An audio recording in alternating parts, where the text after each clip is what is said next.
It's recording, there we go. And the sound should be better too. But don't talk so much during the class, guys, because it picks it up. So at any rate, let's get started.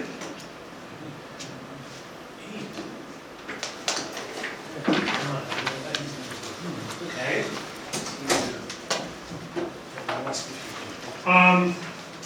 Well, I know you had to go 2 weeks without intellectual nourishment. At any rate, so I know it must have been difficult for you to have a week off. Unfortunately, we have to make that class up, and I think it's July 27th. I think it is. No.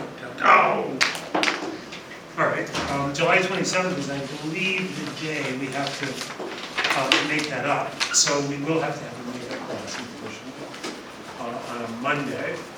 And watch out, don't trip over the way. We did it. Good. Welcome, and we'll get started. Today we're going to turn to supply, and the thing is, I want to. What I've done this year is I wanted to really separate out the demand and supply. And one of the reasons that demand is just demand is really the key. Demand, the most important thing is demand. And the reason is what people want. What people want is the most important thing. Now, for example, let's say that I make some product that in fact I can some product that would have the ability of my taking this and balancing it on that, and maybe it could kind of go up and down like this and kind of float or whatever. I mean, that would be a really cool thing, right? But how many of you would want that? How many of you would pay me money for that? I don't think anybody would. And the point is that if there's no demand for something, it doesn't matter how well done something is, or how interested is the person that does it. If there's no demand for it, there's no nothing gets sold. So really, the demand side is the key, and that's why we focus on demand first. That's exactly the reason why in an introductory class like that we spend a lot of time on demand. So now we're going to turn to supply, to the supply side. Hi, there you are there. We're going to turn to the supply side, and supply is about, and we're going to be talking about firms.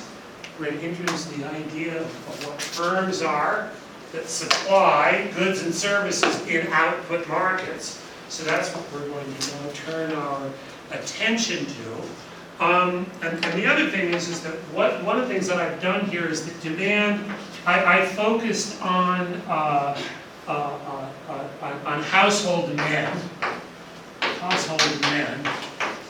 for inputs, and I haven't talked about how firms or how households, where they get their income from.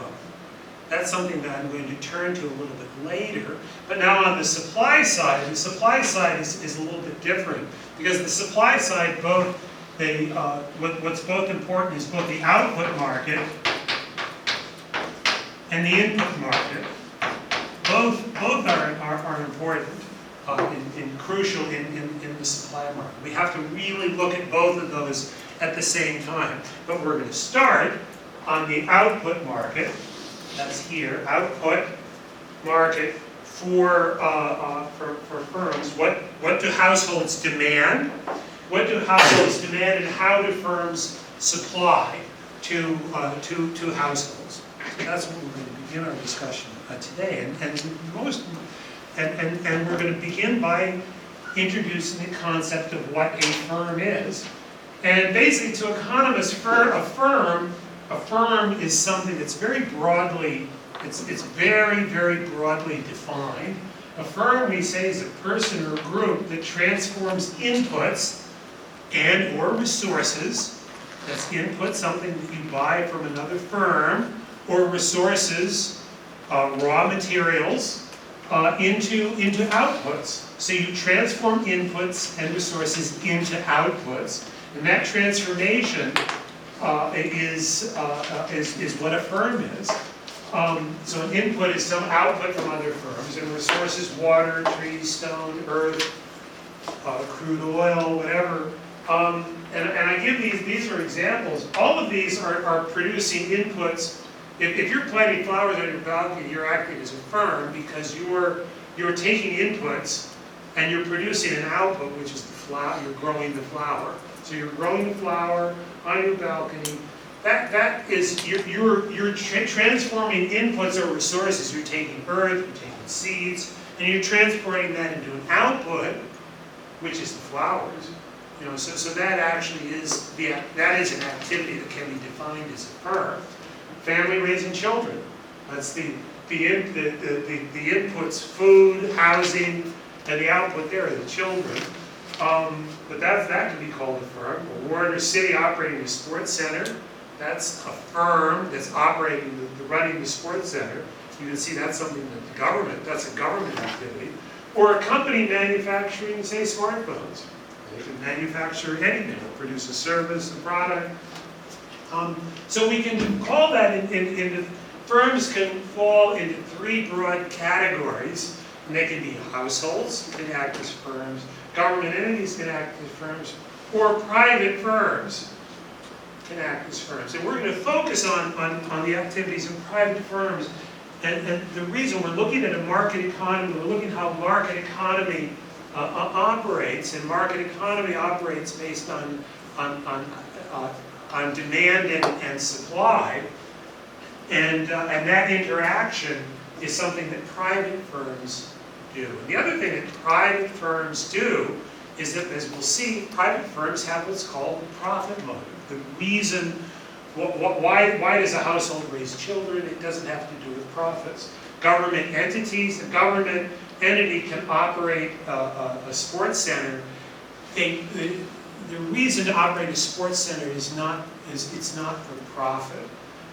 For example, every city, every coup has run sports centers.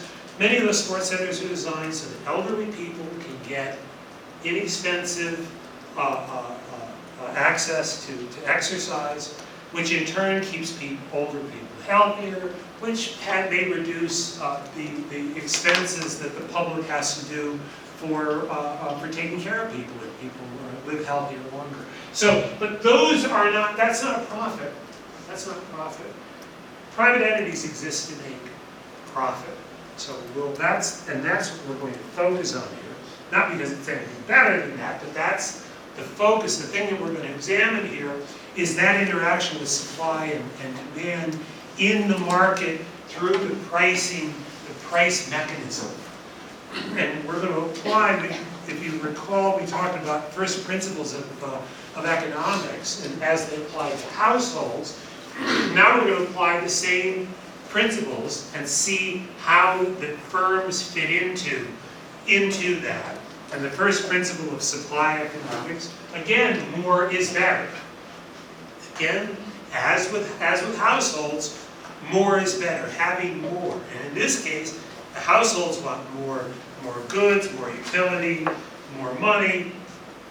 Firms, the purpose is to make profits, and the greater the profit per unit of input, the better. Firms exist, as we'll see detail more a little bit later. Firms exist to maximize profits. That is going to be our assumption, and that assumption is that more is better. That's why firms are in existence.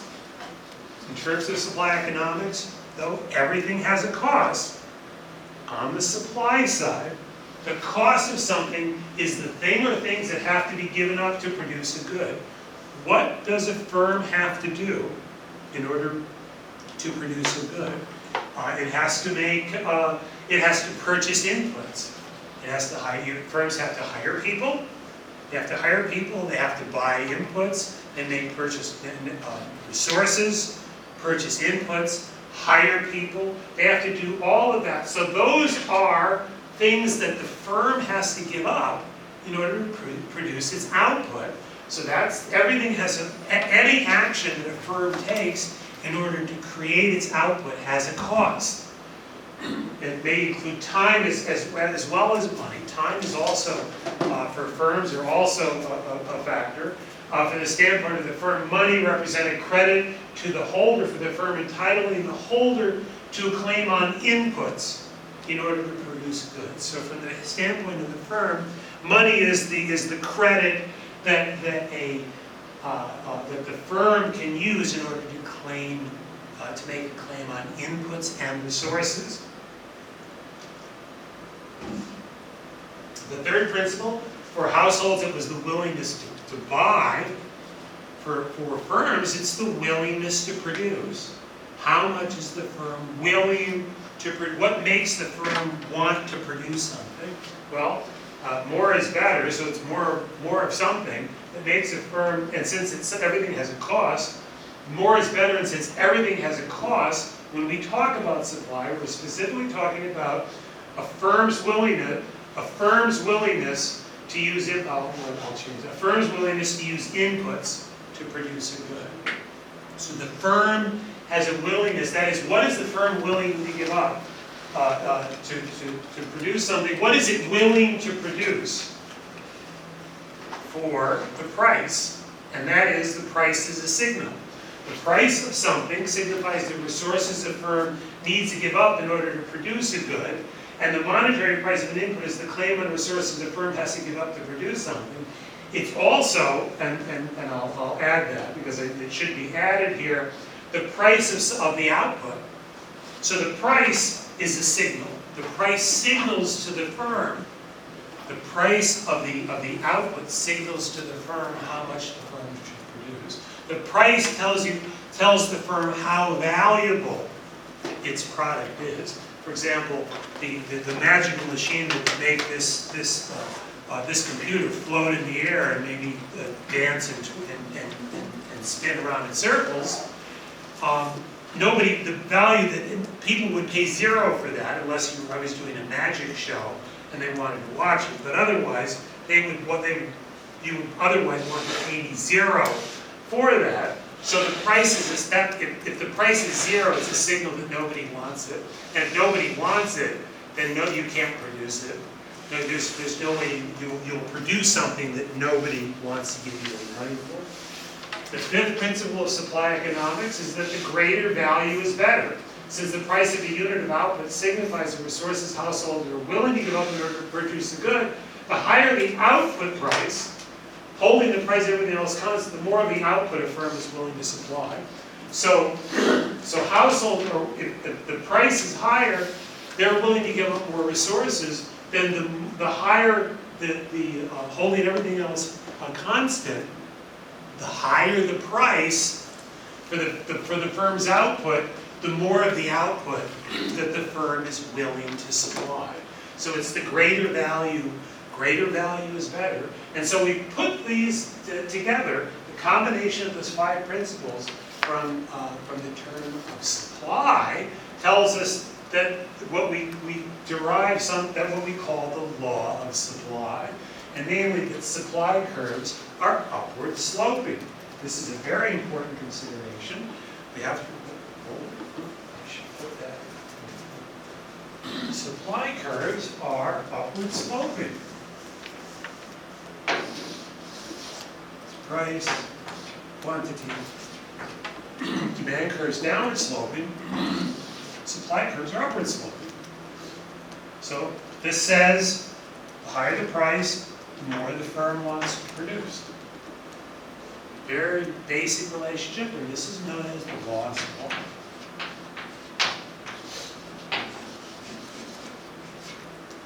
The law of supply. Now, I just want to put.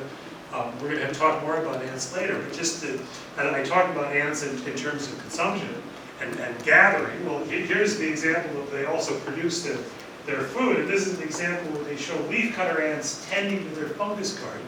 We talked about how ants farm.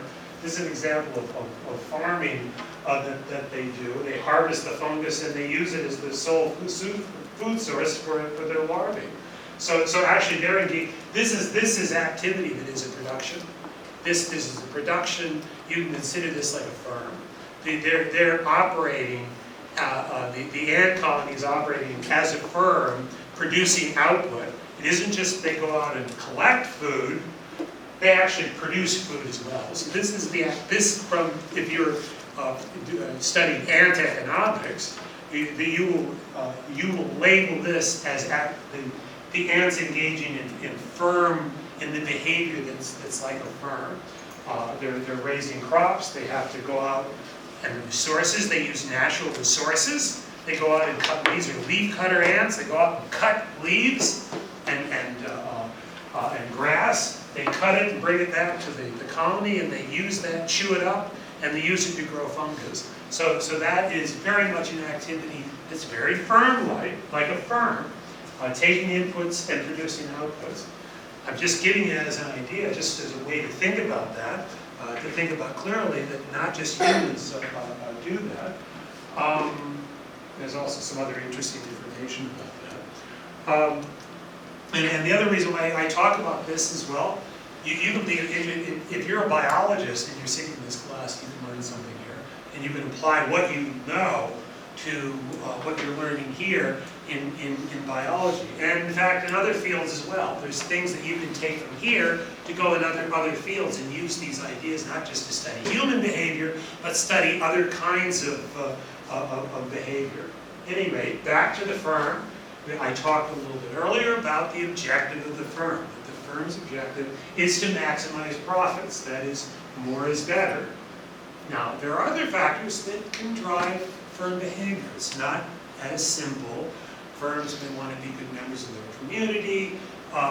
The firms, to me, one of the interesting things is that Kai-Sha and Sha-Kai are just the same the Chinese characters. You just reverse them, and you get firm, and then you reverse it, and then society. So there is that kind of, at least in this culture, in Japanese culture, the interaction between the society and the firm is very close. So I do want you to keep that in mind. That's certainly there. I don't want to separate that out. And that does have an effect. For example, in Japanese society, there's going to be a little bit, firms do behave a little bit differently, but it doesn't mean we can't analyze to use these tools and the tools of economics in order to analyze the behavior of, say, a Japanese firm, or a Chinese firm, or an Indian firm, or an American firm. So there are still going to be similarities. There may be different constraints. They're based on the society and other things, but ultimately they still have to make money. Ultimately, a firm still has to make a profit. If they don't make a profit, they can't survive. They're not the government. They have to make a profit. So we're just going to talk about some of the what these definitions. We're going to define P, profit, R, revenue. That's the revenue from selling good X. That's cost. That's the price of good X, and the quantity of good X produced. So the profit definition is very simple. Profit equals revenue minus cost. Real simple stuff. Revenue minus cost. The money I take in minus the cost of producing. That's it. And the difference is the profit. Revenue definition, the revenue, that's that R, but we're going to define that as the price times the quantity. So the price of the good times the quantity of the good that we produce. So now, then we can take this, and from our profit definition, the objective of the firm is to max this. Very simple. There's nothing.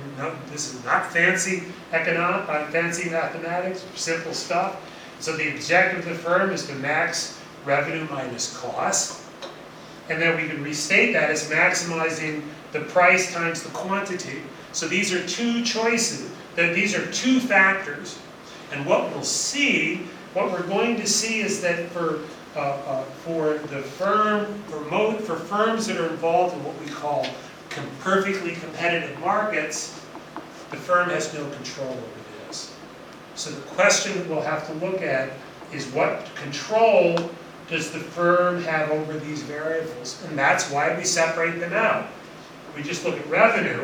We can talk about revenue, but here we can talk about what degree of control the firm has over each of these. And we'll see that whether or not the firm has control over the price of its output tells you whether it's the kind of market, the kind of market industry that the firm operates in, whether it's a competitive, perfectly competitive market, a monopoly, oligopoly, those types of things.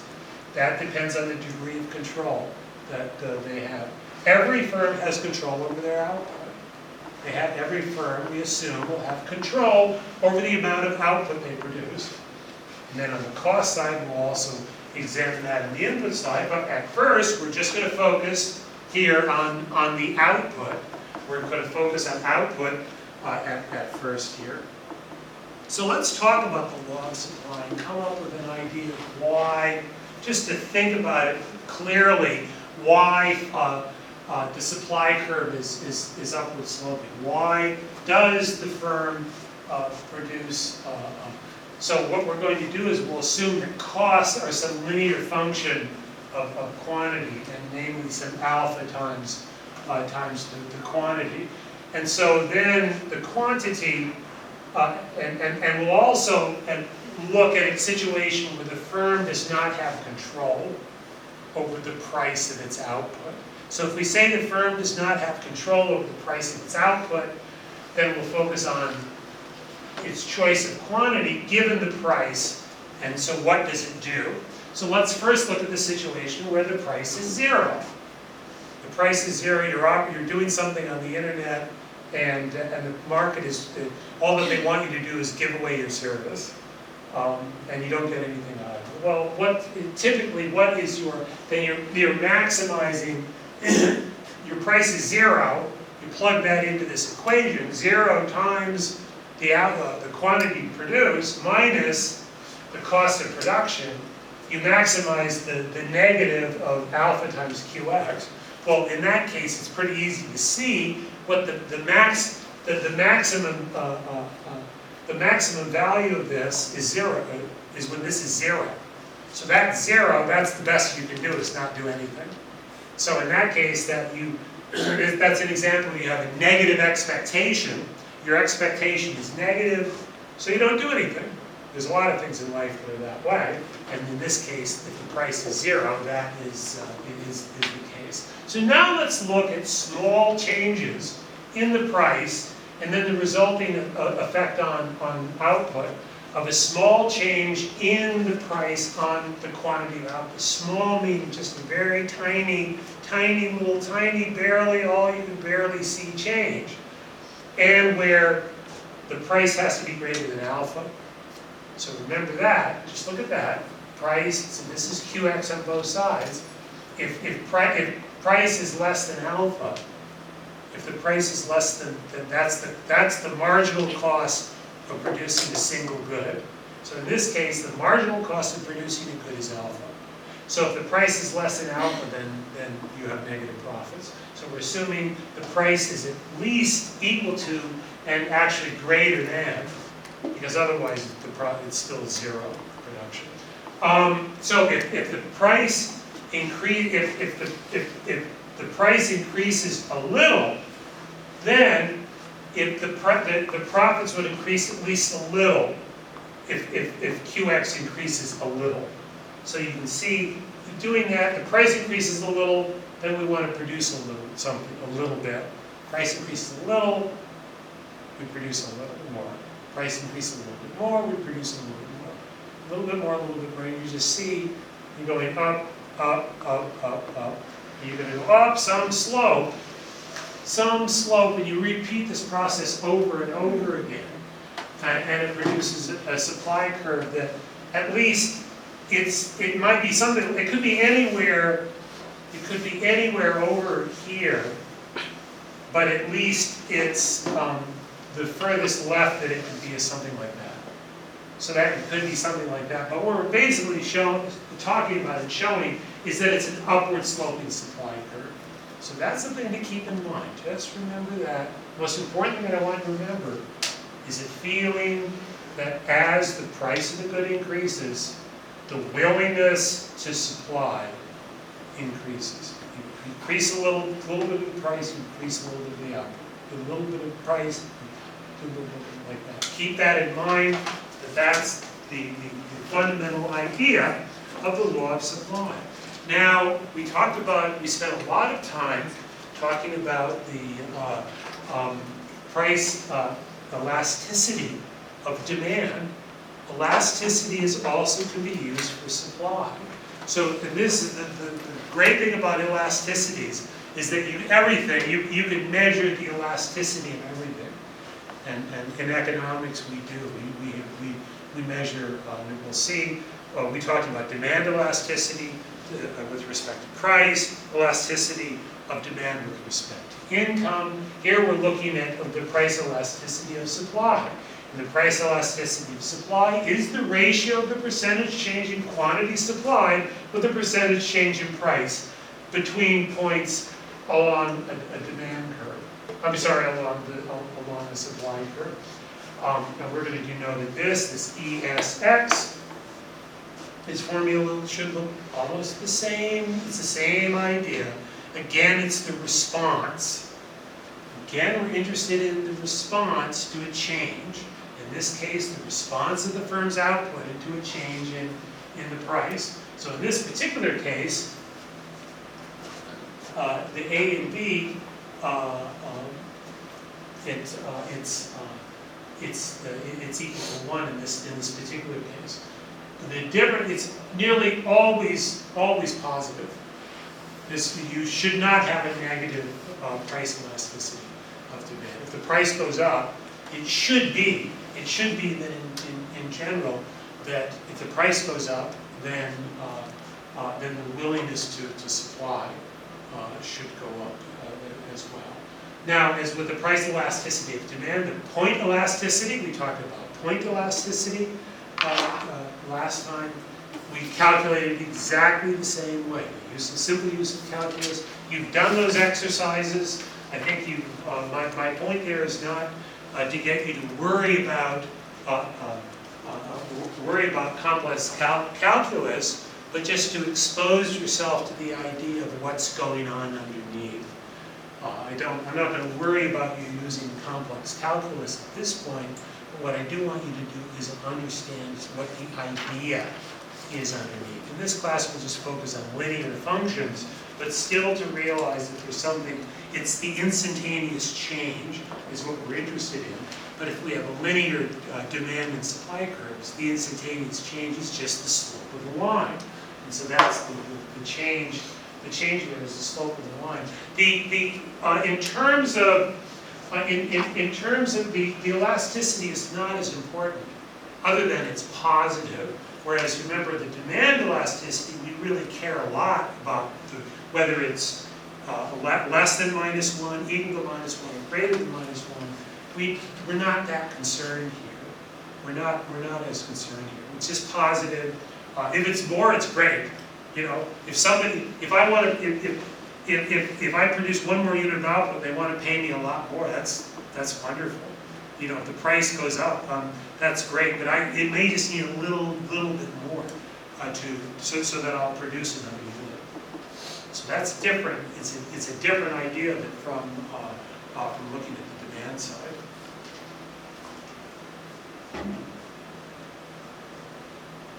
Now we'll want to think about the law of supply considers movement along the supply curve in response to the changes in price. But we talked about the demand shifts. You have supply shifts. And the supply shifts quite often are due, it could be due to changes in input prices, changes in technology, and also shifts in demand. It could be seasonal shifts or permanent shifts in demand as well. And again, as with demand, it's the supply curve shifts without a change holding the price constant. So the price doesn't change. It's just the willingness to produce. The willingness to produce changes. And again, that could be, particularly we focus on input prices or changes in technology as driving that. Again, the price of the output itself, in this case, is not changing. This is just holding the price of the output constant. the shift in the supply for reasons other than the output price. And now we're going to look to change our focus to the input side, as we've talked about with firms. Both the input and the demand for inputs and the supply of inputs are both crucial.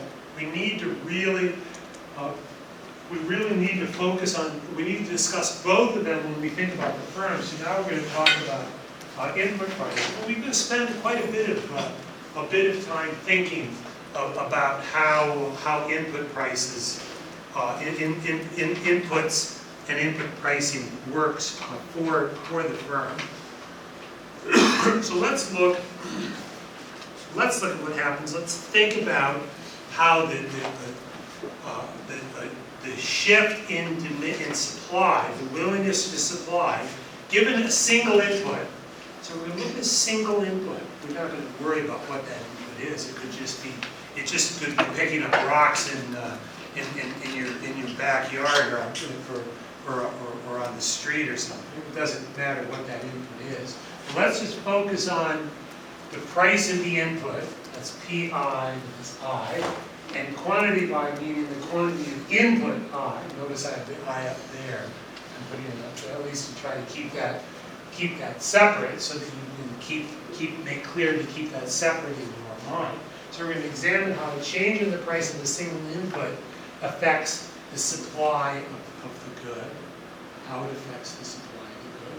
So let's suppose a firm produces a good X, some good X using one input I, and that the quantity of good X produced using input I is just this equation. It's a very simple equation.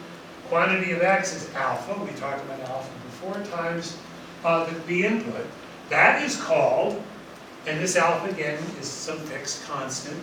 That's a fixed constant.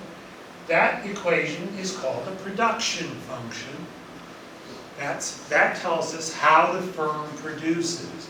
This is a very, very simple production function, but this is going to be a very important consideration. This is a very important consideration in economics.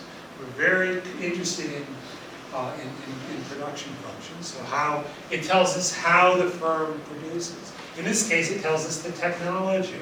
The technology here is that each unit of some input I, we produce alpha. We use one input, and it produces some alpha units of output. That's the that describes a technology. That describes a technology, and and we call that a production function. So keep that in mind when we talk about technology. As economists, we're not talking about high tech or low tech. We're talking about how the way that firms go about to produce a good. So the total cost of producing PI is the units of the input used times the price of the input. So we've got some price of the input. It's just out there.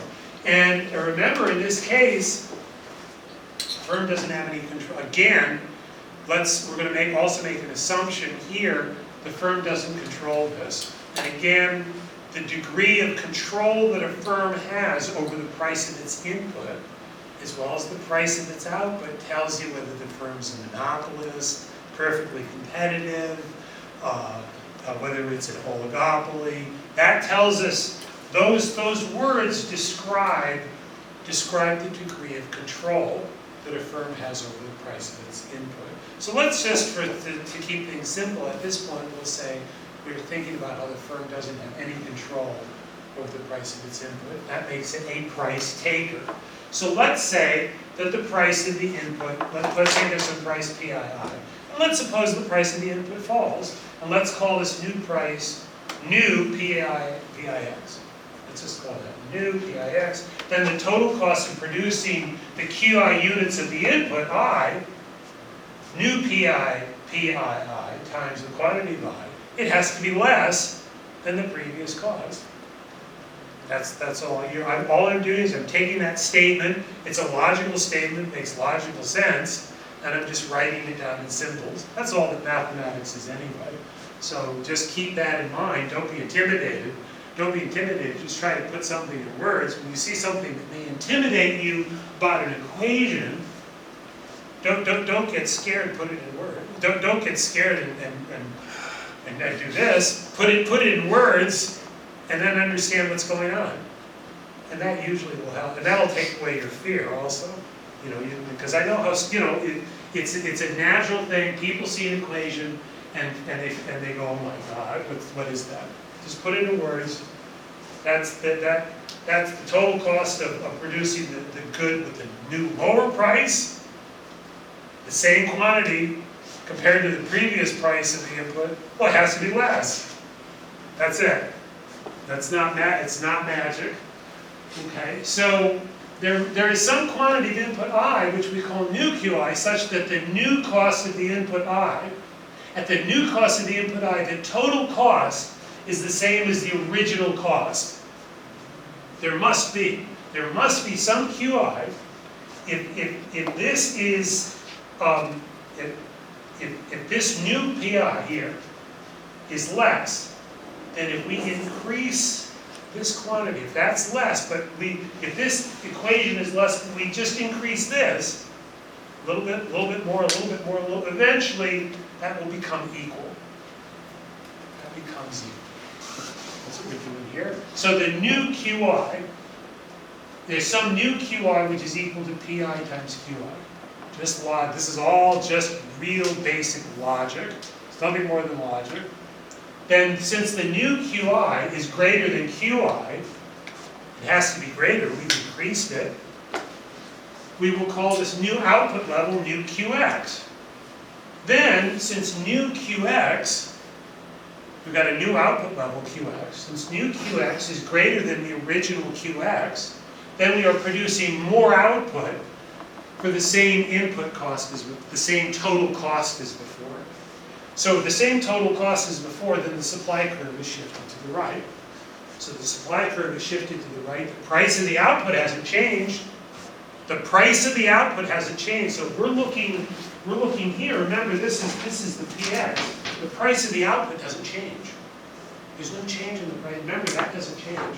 The price of the input changes. So since the price of the input changes, it falls. What we've shown is that we can produce the same amount of output at the same output price.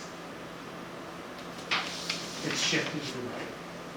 So just go over that, read that carefully, and just do that it's all logic, and it's simple logic, but keep that in. These are the kinds of things, and remember that the price of the output is not changed. Many of the things you'll see that we do here is really very simple. But what I want you to understand is that a lot of things in economics, actually a lot of things even in science, once you understand what's going on, it's kind of simple. It's a lot of stuff is simple. I mean, I could even explain, like, special relativity. Do you know what special relativity and the constancy of the speed of light? If you can explain that actually there's a simplicity, but you have to, But anyway, we can talk about that sometime if you want. Not in this class.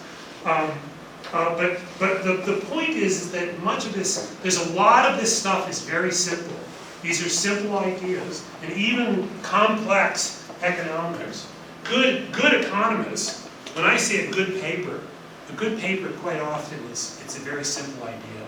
And they're just explaining something and providing an insight, a new way of looking at something that gives us insight into the way the world works.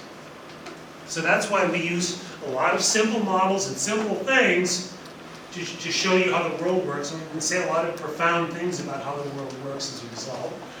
Now we're going to look and talk about the multiple inputs, and the reason is that firms are both suppliers of output and demanders of input. Households supply inputs to firms through their labor and capital, but it's less, as I said, it's less important. We can reasonably separate the analysis of household demand from the analysis of household supply inputs to firms.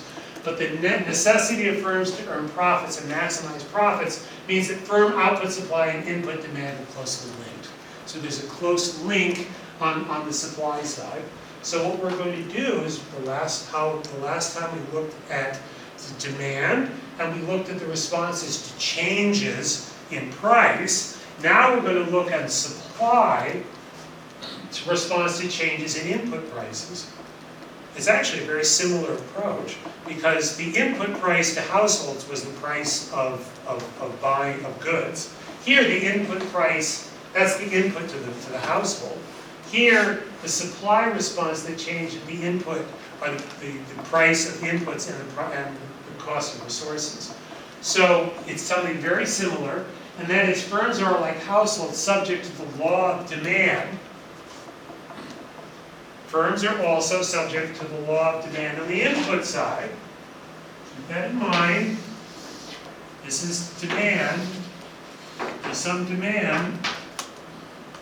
It's a little bit different because it's not related to utility. It's related to productivity. And we'll talk more about that. I don't want to get ahead of that, but firms also have a downward sloping demand curve for inputs.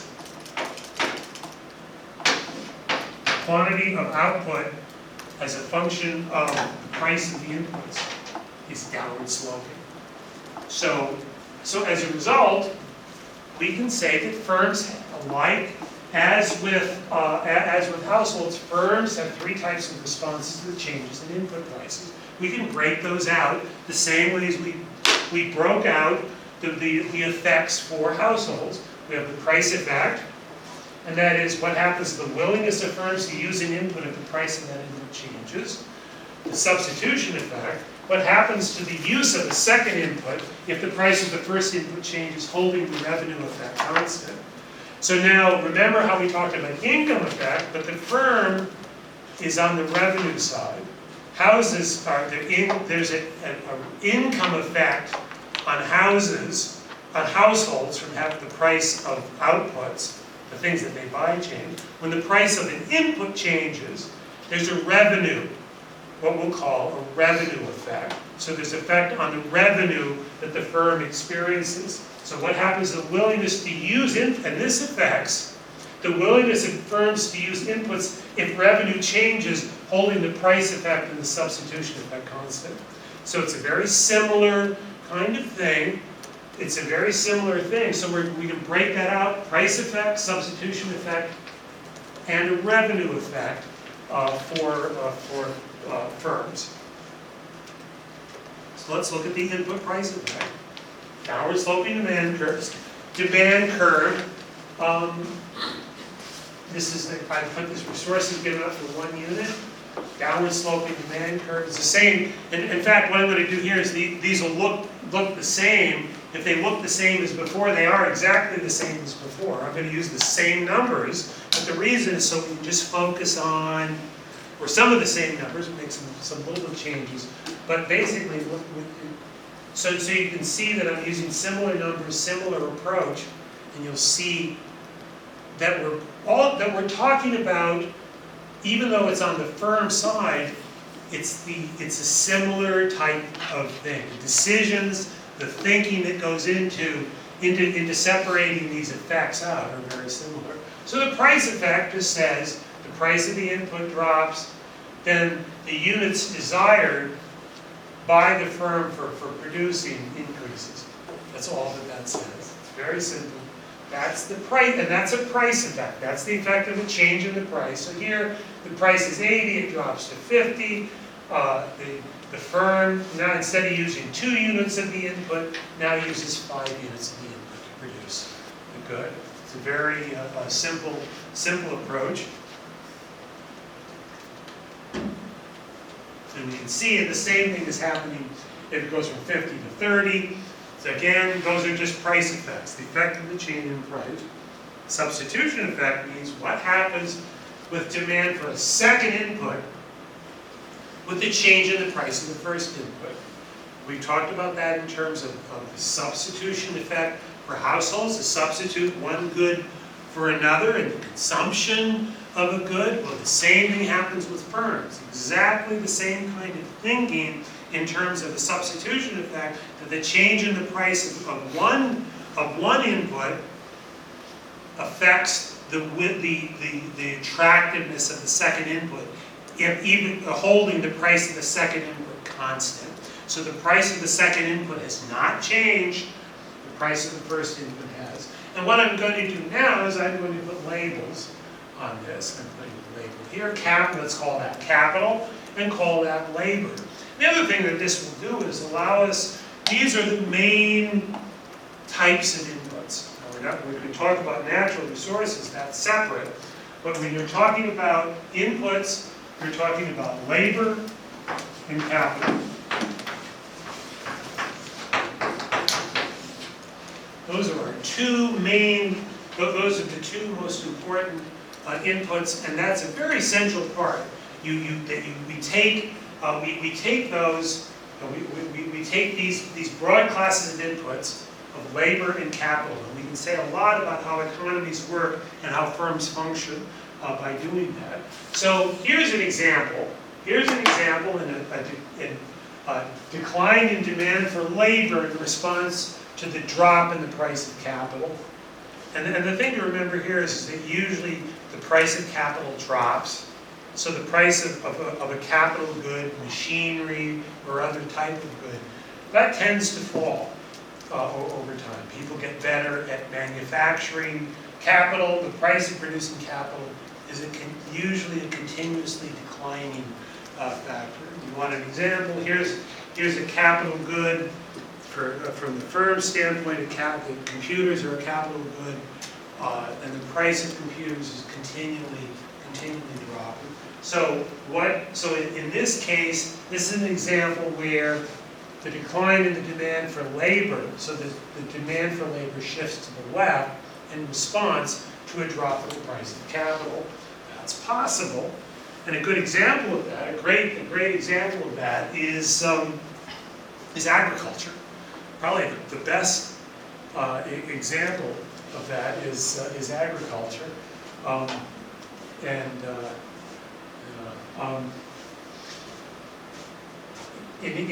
in history, and the reason is that more underdeveloped agricultural economies use a lot of labor to produce. This was true even in a country like the United States in the early 20th century. Here's an example. Here, this was taken in 1905 in the U.S. state of Colorado. You can see there's a horse-drawn cutter. They're cutting, and the horses are drawing the cutter. It would have been some mechanical thing where the blades are kind of going like this, because there's a wheel turning as the horses are walking. It's cutting, and so it's able to cut. But you can see it's not going to work very fast. And you've got these people have to collect. They actually have to get it and collect it and put it in. Then there's a machine that may do that. But you're talking about, this is a lot of people. These are all these people that immediately stopped to take a picture. This was in the United States well, a little more than 100 years ago. But this is something that's still today in much of the developing world. In countries like India, you're talking about still a lot of India, Africa, lesser extent China now, but where a lot of labor is used to produce food. Here's another, this is a modern example, and you just look at the size of the farm, the little bit that they're cutting, all the people that they need. That is one person sitting in that trap, one person, and that's probably in a day's worth, all of that. That is an example of the use of capital and the effect of capital on the demand for labor, where the demand curve for labor shifts to the left. So that's an example there. But you can also have the opposite effect. You have the opposite effect. Here's an idea. Here's the substitution, input substitution effect with the demand for a second input with the change in the price of the input, where an increase in demand for labor in response to a drop in the price of capital. So we're looking, there's a drop in the price of capital, and where the demand curve for labor shifts to the right. And that happens as well. There's historical examples. A great example of that, and these are, the one are substitutes. And let me point that out if I didn't make that clear. This is capital, this example of capital substituting for labor. That's an increase in capital substituting for labor. Where here, this is now an example of capital and labor as complements. So capital and labor are complements. Here, this is an example of in the early 18th, the late 18th century, early 19th century, that was the beginning of the Industrial Revolution. The use of machines dramatically increased in the late 18th century. And here was one of the very early, and this, one of the important industries that this happened was the textile industry, and where this first happened was in Britain. So Britain in the late 18th century. Here, this was 1779, something called a mule jinning, a cotton spinner that was invented, I think this is in Manchester. I think it was Manchester, Birmingham or Manchester, but anyway, which was the early industrial cities in the industrial age. The amazing thing that this had an enormous expansion of manufacturing output per worker, and these basic machines increased worker output during this period, it's said, by 40 times. So a worker could produce 40 times more. But what that did, workers became so productive that they could produce so much, and there was so much demand. There was so much demand for that clothing. The clothing could produce better clothing at a far lower price. That the demand increased so much, that there was such an increase in demand that even though the machines produced so much more, that there was a dramatic increase in the demand for labor. So the demand for labor increased because there was just such an explosion of demand as the result of the drop in the price of production. That's wealth creation. That's a great example of how wealth is created. And that is an example of how capital and labor can act as complements. As I say, substitution, the outcome of the input substitution effect, substitutes and complementary inputs. Let's just state that formally here. Two inputs are substitutes. If a decline in the price of one input results in a decline in the use of the other input. That's the same idea as substitutes on the demand side. The decline in the price of one good is a decline in the use of the other good. Same on that, it's basically the same concept. And if an increase in the price of one input results in an increase in the use of the other input. Those are substitutes. Complements, if a decline in the price of one input results in an increase in the use of the other input. And then B, if an increase in the price of one input results in a decline in the use of the other input. Those are complements. And then in both these cases, we're holding the revenue effect constant. We're not looking at the effect of revenue. That's just a little bit more formal definition using symbols, but it says the same thing. So I repeat that. So now let's turn to the revenue effect. And again, this is going to look a lot like the income effect because I'm using the same values, the same numbers, I just copied and pasted and relabeled, which made it easy for me. And you could just, but the point is it's the same concept, exactly the same concept. Here's the revenue effect here. The firm is using, instead of two at 106, at a total of 160 costs for those inputs, the expense on those inputs has risen to 250.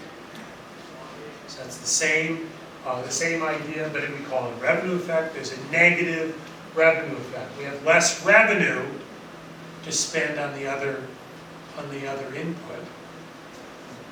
And then the revenue effect here is plus 40, 250 to 210. That's plus 40. again here, the price going from here, the input price drops from here to here, we have more that we can spend on either input. More than we spend on either input. We're here, we're using so much more of the input relative to the first price that we have less revenue to spend on the other input. Again, we're ultimately holding the price constant, remember that. So let's now look at capital labor. Capital labor, again, those are the, remember I'm taking the same tables, same price points and all that, so but now I'm just relabeling it.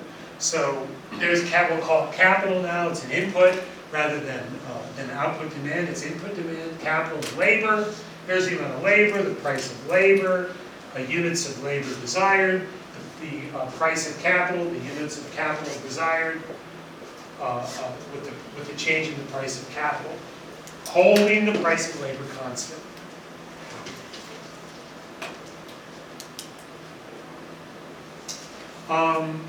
So, did I? Let me also get, I'm sorry, I forgot the initial assumptions here. We've got plenty of time. The initial assumption is the price effect. It's a decline in the price of capital from 50 to 30. Look at that. It's going to look the same as the other example, but now we can apply that to capital. And this we're going to do a substitution effect. 1 unit of capital substitutes for 1 unit of labor. So that's what we're going to do. We're going to assume just a 1 for 1, a substitute. One unit of capital, we use 1 less unit of labor. So that's what we assume. If we use 1 less unit of capital, we use 1 more unit of labor. They're just perfect substitutes. That's what you call that a perfect substitute. So 1 for 1. That's a perfect substitute. And the revenue effect, we're going to assume that 75% of the income change. That should be revenue. Yeah, the revenue change. The revenue change. Revenue change spent on capital. 25% of that revenue change is spent on labor.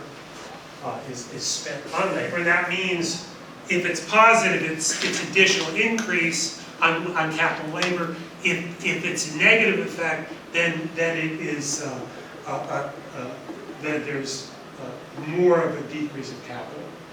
So the price and substitution effects here, we can see that the price effect goes from 50 to 30, and the amount of revenue that's spent it increases by 40. So there's less revenue spent on capital. And then the substitution effect, we've used 2 more units of capital, which means we use 2 less units of labor. They're just perfect substitutes. They perfectly substitute. So labor, so that moves from 5 units to 3. It shifts still up. Remember, the price of labor has changed. That substitution effect, we're now spending 150. It's a net revenue. That should be revenue. I'm sorry. Yeah, I just caught that. That's a net revenue change. That's capital 140, labor 100. The net revenue change is 140. So we have 140 units of revenue to spend on the 2 inputs. And what we've said is we're going to spend 75% of that revenue change on capital and 25% on labor. What that means is that if capital, in this example, and this would be an example that's kind of like agriculture, the capital savings, the increase in revenue that comes from the lower capital costs and the need to use less labor is then poured into more capital. And the idea is there is that capital is so productive that we're going to, and that's what this here is. This tells us the relative, these percentage, the revenue effect tells us something about the relative productivity of labor, of capital labor in this case. So there's the reason there are meanings. These numbers have meaning. There's some meaning underlying them about the way the good is produced. So what we're talking about here is something like agriculture. So capital, the price of capital falls. There's lower the effective revenue increases.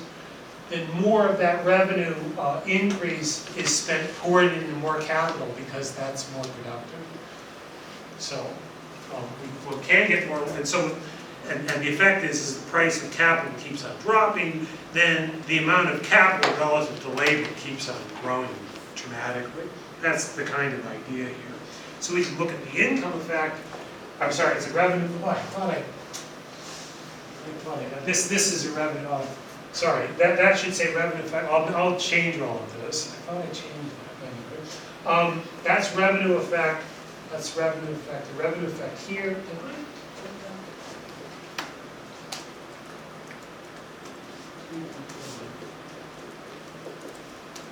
Sometimes. Is that right? I think that's fine. Right, 75. 105, right. That's right, plus 3. Okay, that's fine, good, okay. Right, okay. So yeah, okay, that's plus 3.5 units, plus 0.7, so that a little bit would come a little, shift back a little bit to the right, but we still end up using less labor, and we're using lots more capital. So that shows an effect, a total effect of a price decrease in capital, and how, just making some very simple assumptions, you're showing how there's a dramatic increase in the use of capital. And that's because we're taking into effect the revenue effect, the substitution effect, and the initial price decline, the price effect of the decline of capital. So that's the example of a complement of substitutes. Now we're going to look at the assumption where they're complements.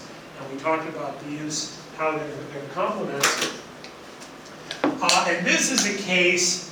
This is a case where, and we're going to assume that it's a substitution effect. Remember, we're talking about complements. So one unit of an additional unit of capital, we use an additional unit of labor. So one less unit of capital, one more unit of labor. So now we're talking about the price of capital falling. We're now increasing the demand for labor. So now we're talking about an increase in the demand for labor. Now we're going to make an assumption about the revenue effect, where the revenue change spent on capital, 75% spent on labor.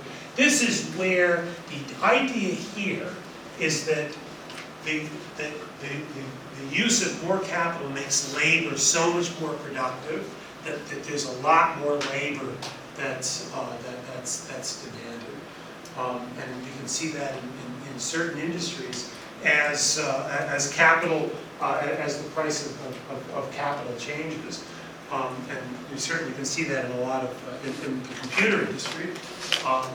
Writers of software, the price of the writers of software, the improvements in software, the price of computers drops. There's an explosion in coders, in coders, in software writing, all of that kind of related. That there's an explosion in demand for that. So that's the idea here, is that this is where capital makes labor very, very productive, but you need more of it. That's the basic idea that we have here. So now let's look at what happens with the price effect. We've got the same price effect as before. We've dropped from 50 to 30, and the price effect, we've got 100. We've got 40 more units of revenue as a result of the price effect. The substitution effect for labor, though, we're demanding 2 more units of labor. The price hasn't changed for labor, so we're spending more on labor. So it goes up 100. So in this case, it's a revenue change. I'll have to change that as well. Revenue change is, there's 60 less. So we actually have 60 less because of the revenue effect. And so as a result, the capital revenue effect, I can get that right there, it drops by 0.5 units, just a little bit of a drop. And the labor revenue effect is a drop of 9/10, shifting back to there. So the total effect of the drop, the decline of the price of capital, we use a bit more 1.5 units more capital, and 1.1 units of labor. this is the kind of idea, again, what we're doing is we're breaking out, and we're looking at all these different impacts of these different effects. So what you want to do is, let's say you're thinking about, you're looking at the effect of computerization on retailing, for example, and you might be interested in that topic. Well, what you want to do is, oh, I missed that. That's labor effect. I knew I missed something. Okay. It's, yeah, I've got some editing. There's a little bit more editing to do here, folks, sorry.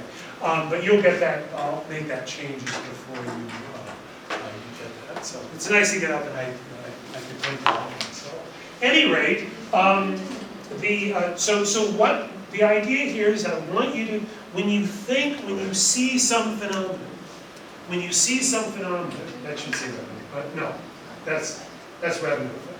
That should say revenue. Yeah, it'll say revenue. Yeah, I put these again. I went through and I thought I made.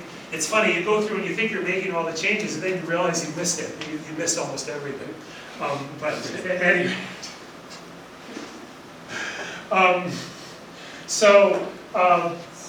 But the point here, the point that I want to make is, say you see some phenomenon. You see some phenomenon. Say in the business world, you're seeing the effect of technology, the lowering of computers. How is that affecting retailing or something? And you want to think, well, let's break it out into an income, into a price effect, substitution effect, and a revenue effect. So you're seeing how those different, and when you can do that, then you can start thinking more clearly about all the things that are going on, all the effects of the change in technology, which means a change in the reduction of prices. That some unit of capital costs less. So that helps you. The point here is to help you think more clearly about that. So when you start thinking about breaking up these impacts, what I want you to try to do is when we look at the world, is think, okay, well, how does something that's happening, how can I break that down? And what does that tell me about what should happen as a result of that? So that's another good way to see the future more clearly. If you can think more clearly about what might happen, if you can think more clearly about what might happen, because of breaking this out, then you may be better able to predict the future, which means you could make more money too. Now we're going to talk briefly about market equilibrium, because market equilibrium is the ultimate, the end. It's the end. It's what's going on. It's the market interaction. It's the interaction between firms and households. Firms and households. We've talked about households having downward sloping demand curves, and then firms having upward sloping supply curves. So what does that mean? Well, they cross. So what does that mean? The cross means that that's the point where demand equals supply. That crosses is where demand is equal to supply, and that is what we call equilibrium.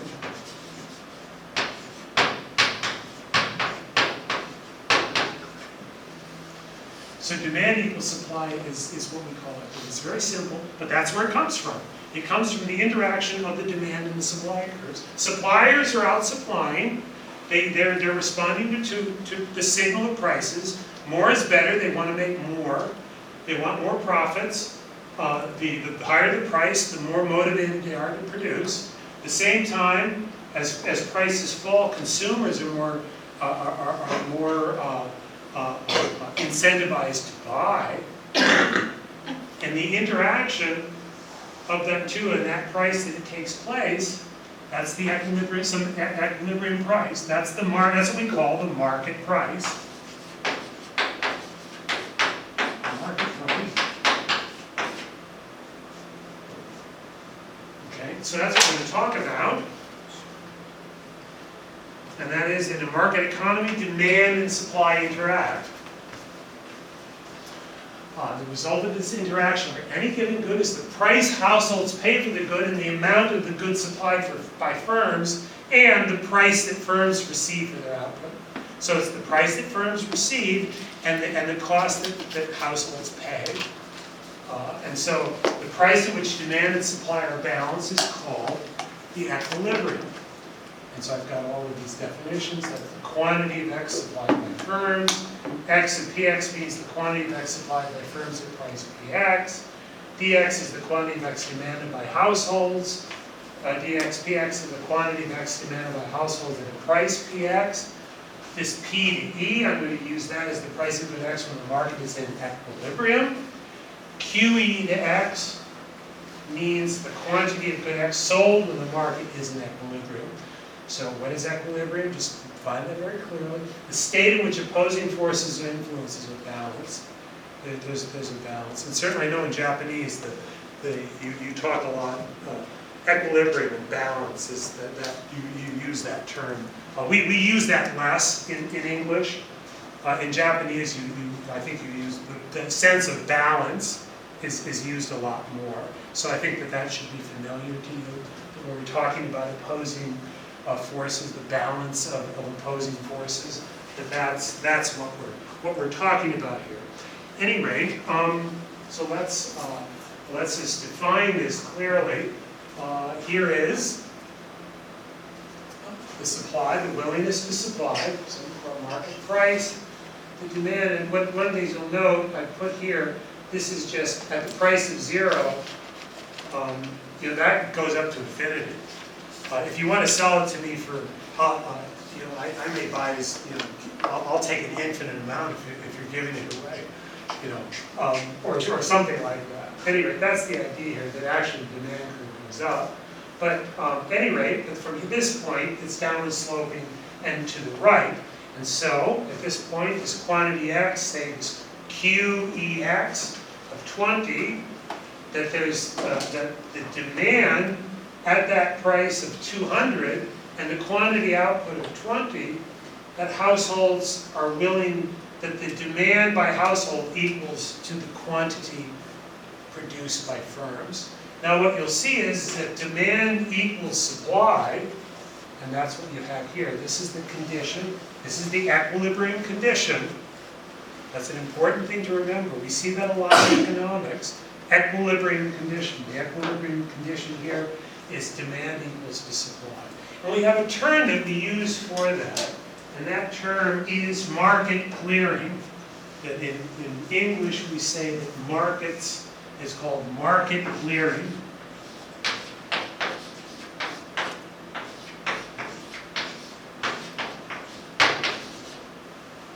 So the market's clear. The market's clear. Everything, nothing is left unsold. Nothing is left unsold, and at that price, households don't want any more. The demand is satisfied, supply is satisfied, nothing is left unsold. That's what market equilibrium means. That's what that means. Because if there's still demand at that price and there's insufficient, then you have excess supply. That's a condition of excess supply. It's not equilibrium. So we're talking about a case where every household gets what they want at that price. All the households that wanted at that price get exactly what they want.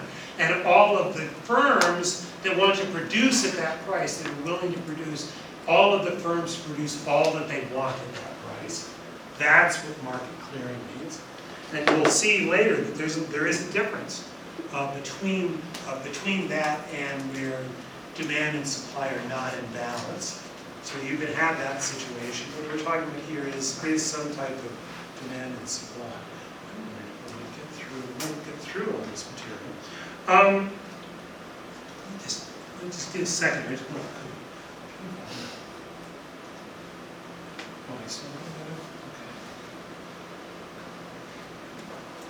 Now we're going to talk about labor supply. And as I said earlier, I said that I wanted to talk about labor last, and that households also supply labor capital. And when I say that they supply capital, what I mean is that through savings, household savings enables investment. Household savings, the savings of household enables investment. And capital, and I put land here. We'll talk about land later on I think later on this semester, certainly a bit more.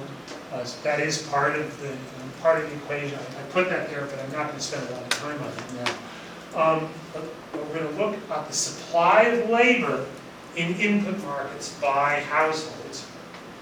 It's a very important part, and it's a bit difficult, and I'm having a bit of a struggle to explain it. I'll explain what the difficulty is. Households are assumed to choose the amount of work that maximizes their utility. So this is, and this is one of the problems here is that when we're talking about utility, remember we've talked about how it's hard to measure. It's a bit difficult to measure utility.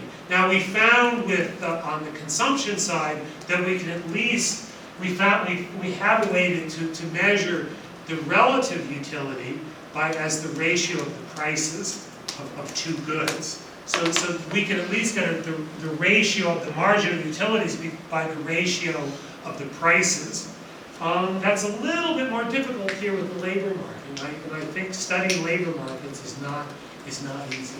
But at any rate, I'll do my best to try to introduce this subject to you. As I say, households are assumed to choose the amount of work time that maximizes their utility. Households choose the combination of work and leisure. And they're constrained by the total amount of time they're able to devote to these two activities. And leisure is a really broad category.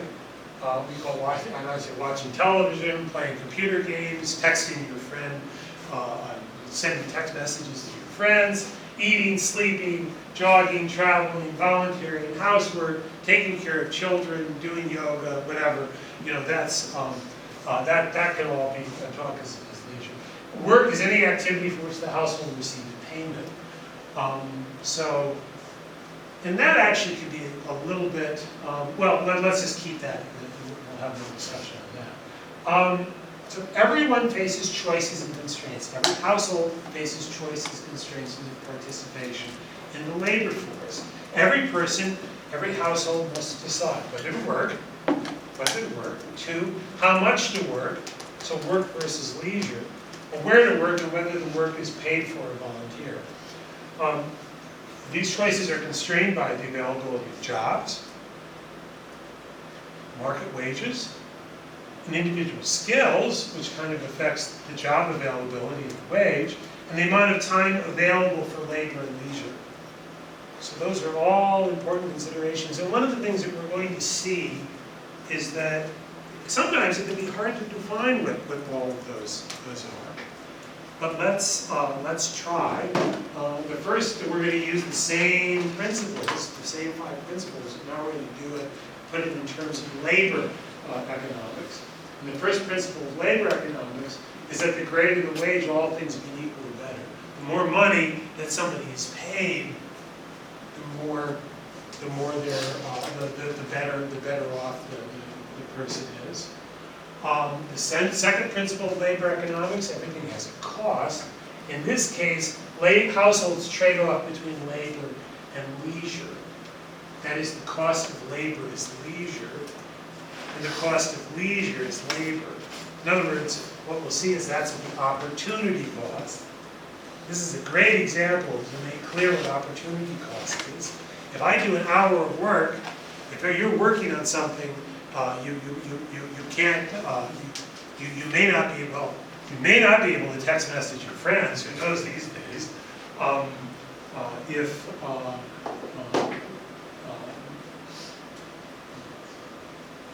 if you're labor, you can't do leisure. Now, one of the interesting things about that is, and I suppose I can bring that up now, what if work is kind of like play? Or what if work kind of solves a social function where the work is kind of something that has a form of leisure? And I'll go a little bit deeper into that in a moment. The third principle of labor economics, the labor supply represents the willingness to work. Since more is better, and since everything has a cost, when economists talk about supply, we're specifically talking about a household's willingness to work. How much is the household willing to work? Price is the signal. The wage a household receives represents the claim of the resources the household can receive from working. So the wage is a signal to how much, how valuable the household's labor is. So how valuable it is and how much they're willing to work for that wage. So the more that somebody's willing to pay you, certainly the harder you are to work, the more you're willing to work. So and there's that tug of war between labor and capital. It's a traditional tug of war. Firms want to pay labor as little as possible, and workers want to make as much as possible. And so that where that intersects is the wage. The fifth principle of labor economics is that the greater value is better. So since the wage rate signifies the resources households receive from working, we conclude the higher the wage, holding the price of everything else constant, the more work a household is willing to supply, the household is willing to supply more work in the labor market. Now we'll see even this is a little fuzzy. This it may get a little bit fuzzy. But so the combination suggests what's known as the labor law of supply, namely that labor supply curves should be upward sloping. They should be upward sloping. As we'll see, it's not 100% clear. Things are a little bit more complicated. And that's what makes labor economics, it's just hard to, and this is the third year that I've taught this, and it's the part of I'm not a labor economist, so it's not something I've spent a lot of time on, but as I try to think about it, it's just hard quite often for me to get my mind around really, and to explain it in a clear way, the way the labor market works. Now just as an aside, I want to bring the ants in a little bit. This is actually a picture of an ant at leisure. Believe it or not, people researchers have figured out how to figure out when ants are at leisure. And this ant is apparently dozing. And there's actually, and they can tell because the ants they put their antennae at certain angles when they're sleeping and when they're dozing. It's quite interesting. And so the ants they've observed the ants, and they find that they've done this with fire ants in the United States, and they've found that the worker ants sleep on average about 4.8 hours per 24 days. They sleep about 20% of the time. And the queen fire ants sleep about 9.4 hours per day, which is quite interesting. And the queens being the head of the colony get more. The workers are exploited. Well, one wonders that if the ants become if the ants get a social conscience, if the worker ants get a social conscience and they rebel, and what do? They overthrow the. I don't think they can overthrow the queen because the queen lays the eggs that make them in the first place. So it's a rather difficult situation. But the point is that the poor worker ants, they work a lot longer and their lives are a lot shorter. They're clearly exploited. So as I say, the Marxian economic analysis might have something to say about the worker exploitation of worker ants. But at any rate, they sleep about 250 episodes a day. So they get a lot of little naps in. So they get leisure too. As a little bit of a side. But at any rate, here's where, as I say, things get very interesting about the labor market. And I've said on the previous page, the willing to work, that is the labor supply, a household labor supply curve should be upward sloping. We've also noted earlier that households choose the amount of work that maximizes household utility. So the very important thing to remember, here are some very, very important points to remember here, is the amount of leisure we experience is measured in the time we spend in leisure activities. That's our leisure is the time that we spend on that. It's time that we spend in non-economic activities, which I guess is supposed why a lot of people when they're at work, they try to spend as much time like playing computer games or doing other stuff because they still get paid for it. But at any rate, but but the point here is that if we work 24 hours a day, we would be unable to experience the benefits of our labor. At least that's the idea. The idea is that we can't. There's a certain amount. Even ants have to sleep. We have to sleep a certain amount. So we have to take, and sleep is a leisure activity. An economist's definition of sleep, and that means that, for example, the naps that people have taken in this class qualifies as leisure, even though you're supposed to be at work, since this is school. But anyway, here is, so that's so the demand for leisure is downward sloping. So the more leisure, the better. But it's the, like you can play computer games or something, play computer games or internet, and you can't stand it, you had enough of it. Everybody gets sick of it. It's a good. Eventually you get tired of doing it. So even leisure, the demand is downward sloping, and that means that our marginal utility from an additional unit of leisure is less and less. So that's true. But it's also, what's interesting about leisure, and it makes it complicated, it's a normal good. That is, as our income increases, our demand for leisure time increases. So you can actually see there's a trade-off. The trade-off, and it's a very complicated trade-off between labor and leisure. There are substitutes, and at the same time, as labor as the wage increases, then we want more leisure.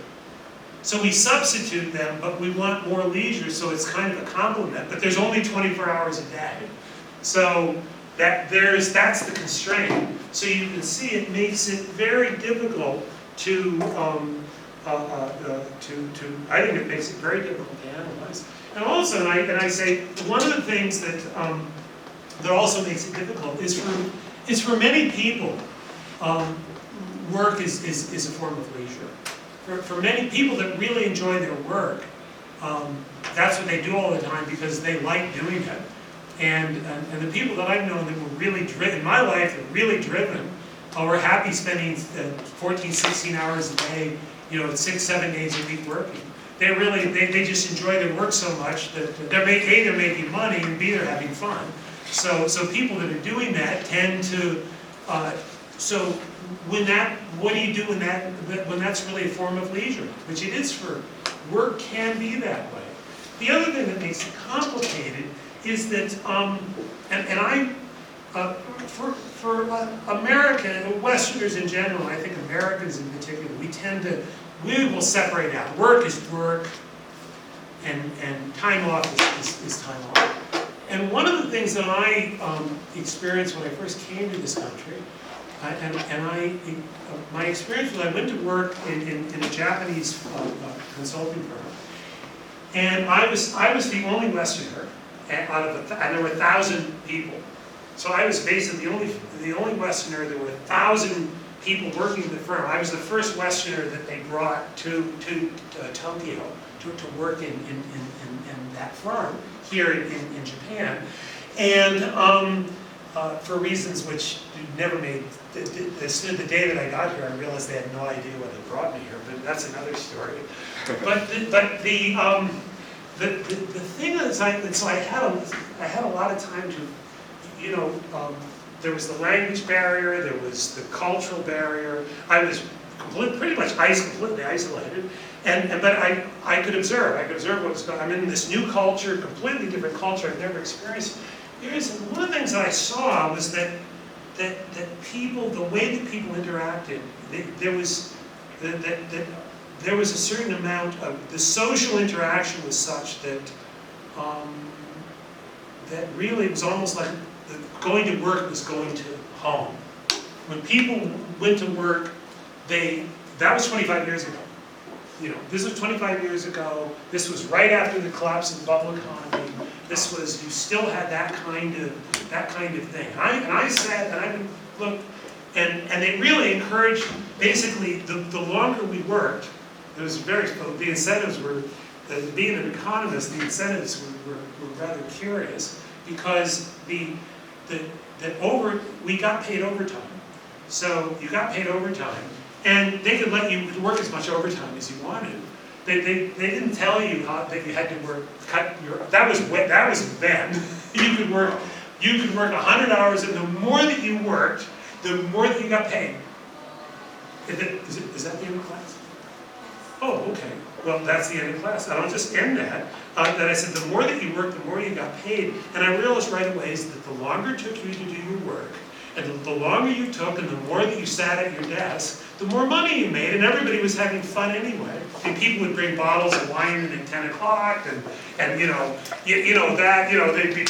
be sitting drinking at their desks or whatever. So that there was certainly a lot of leisure time, and that's the point. Is that leisure and work can be a little bit mixed, and boy, really understanding it is hard. So we'll end with that, and we'll continue. We'll have a little bit on. We'll try to. The next time I'll try to separate these things out. It's as I say, it's not easy. But anyway, thank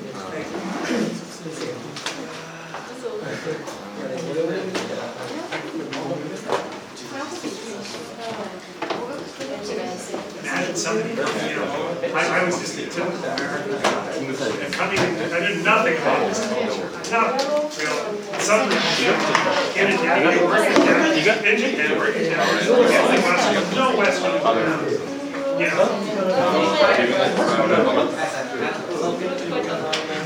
I got here and there was basically nothing for me to do. Yeah. It was the bubble. The bubble was a bizarre. Well, I came as soon as the bubble had collapsed. The bubble was collapsed, literally. Well, I came basically at the moment when they finally brought me here. By the time that they hiring a restaurant, finding that restaurant, hiring them, and bringing them back. This person and everything changed. Bubble had burst, good times were over, and it was really clear right away. And anything that we would do. Those are the stories of life. Was it good? Well, it takes a lot of time to language, to try to,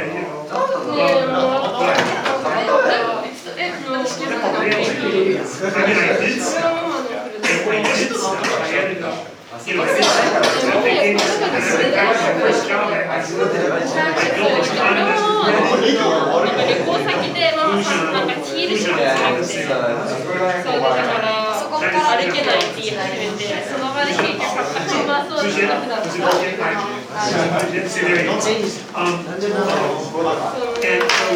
I had to build an economic model, and as I built this model, they showed me the available economic data. This was 1992, and I looked at it. I said, "This is all the numbers are all made up. The numbers are all garbage." So I'm making a concept, a very sophisticated model using data that's complete nonsense.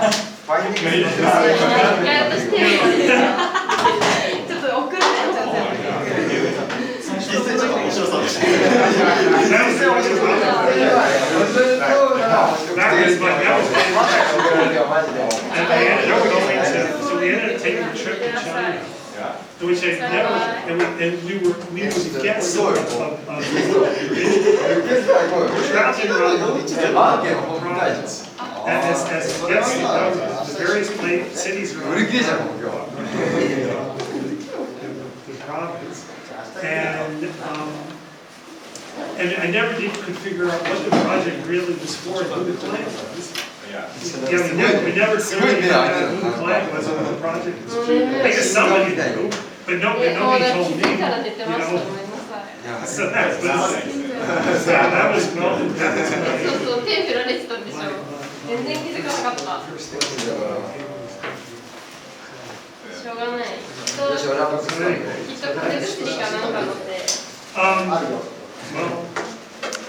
You've ever been to like